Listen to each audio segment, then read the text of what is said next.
You know, every election cycle we talk about this is the most election of our lifetime. This one is. This one is. This is Joe Biden, the President of the United States.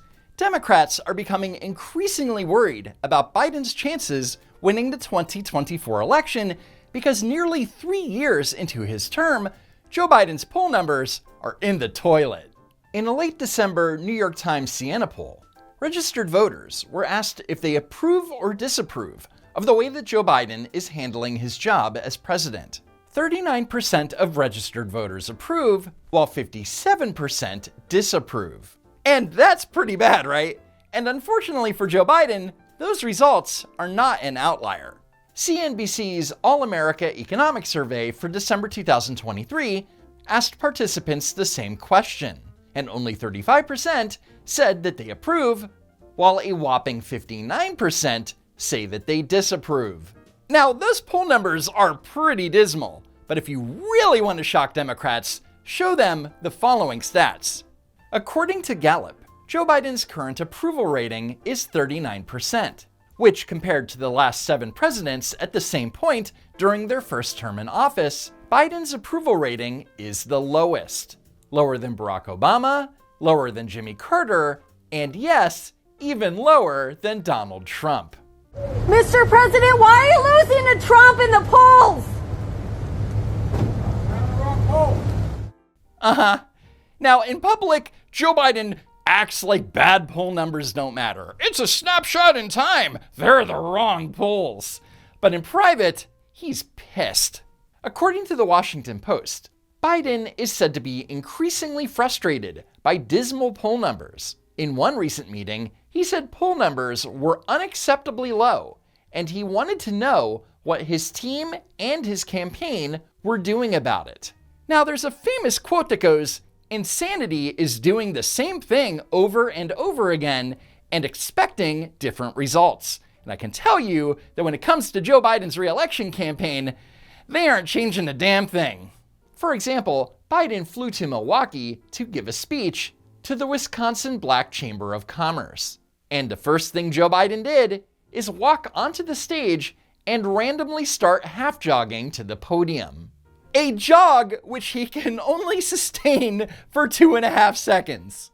Seriously, why aren't his people telling him to stop doing this at all of his events? It not only makes him look old, but it makes him look impatient. Anyway, like every single Joe Biden speech, he just has to quote a family member. My dad used to have an expression. He said, "Joey, a job, I mean this sincerely, is about a lot more than a paycheck. It's about your dignity.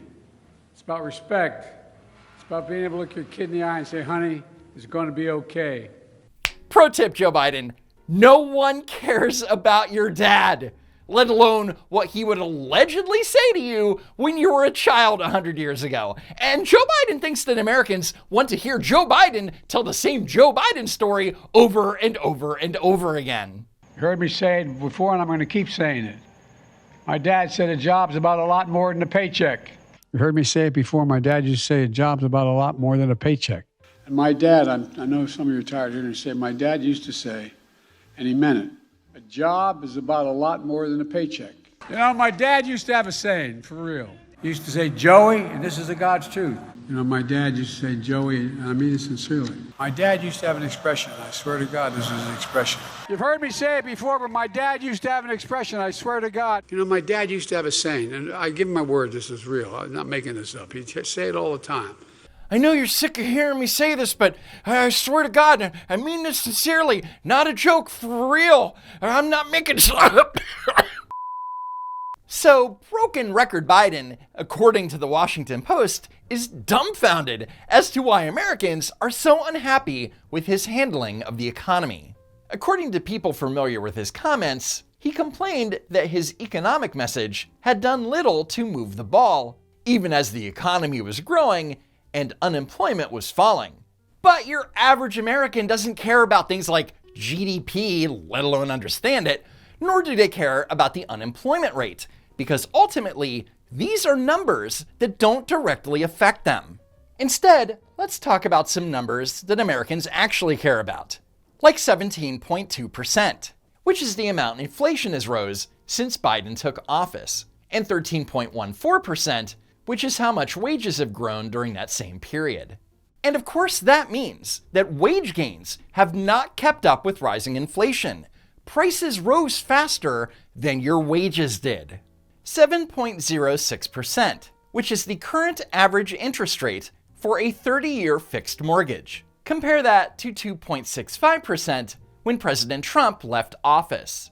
And then there's the most important number, 81, which is Joe Biden's age. The Washington Post points out that voters, including a majority of Democrats, are particularly concerned about Biden's age and consistently rank it as a bigger problem for Biden, who is 81, than Trump, who is 77. And it's not just the Washington Post. For the past 2 years, poll after poll after poll show that voters think that Joe Biden is too old to run for a second term. Hell, he's too old to read a teleprompter. But when you increase the middle class, the poor have a shot and the wealthy still do very well. That's what we call Bidenomics. And calling his economic agenda Bidenomics was one of his administration's biggest errors, because now Americans have a name to go with their suffering. Gas prices still above $3 a gallon? That's Bidenomics. Have to take a second or third job to afford rent payments? That's Bidenomics. Have you resorted to buying groceries with credit cards because inflation decimated your savings? That's Bidenomics. Democrats actually thought that calling a troubled economy Bidenomics was a brilliant marketing strategy. Just imagine if this guy called it Trumponomics. There'd be a civil war. The world would explode. By the way, so far, we've created 14 million new jobs, more jobs in 3 years than any president's created in 4 years. And this is another example of Biden's numbers not connecting with voters or reality. Joe Biden is taking credit for creating 14 million new jobs in 3 years, but his math doesn't add up. Between March and April of 2020, nearly 22,000 jobs were lost. Between May 2020 and January 2021, 12.5 million of those jobs were recovered. What this means is that an additional 9.4 million jobs would need to be created before reaching the break-even point. But for Democrats, math is hard, and trying to gaslight Americans into thinking that Joe Biden created 14 million new jobs isn't working. But the reality is that it took 17 months for the Biden administration to hit that break-even point. Everything from July 2022 to November 2023 are new jobs. So for clarity, under Joe Biden, there have been 4.7 million new jobs created in his first 2 years and 10 months in office. And don't get me wrong, 4.7 million new jobs is pretty good.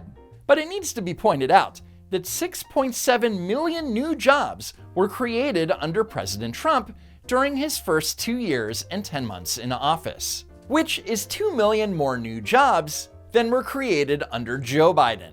So when people say that they felt that the economy was better under President Trump, it's because it was. Over 14 million jobs have been created under President Biden. That's every job lost in the pandemic, plus almost 15 million more jobs. And folks, by the way, I went to the Supreme Court to eliminate student debt that was out there. And guess what? The Supreme Court ruled against it, but I still got 136 million people's debt relieved. And that's quite a feat, considering that only 44 million Americans have student loan debt, not 136 million. And despite the fact that Joe Biden got the stat completely wrong, the audience still applauded like the Democrat sheep that they are. But I still got 136 million people's debt relieved. Anyway, that's it for now. Follow me on X at Don't Walk Run, and while you're at it, subscribe to the channel. As always, thanks for tuning in, and I hope to see you next time, if there is a next time.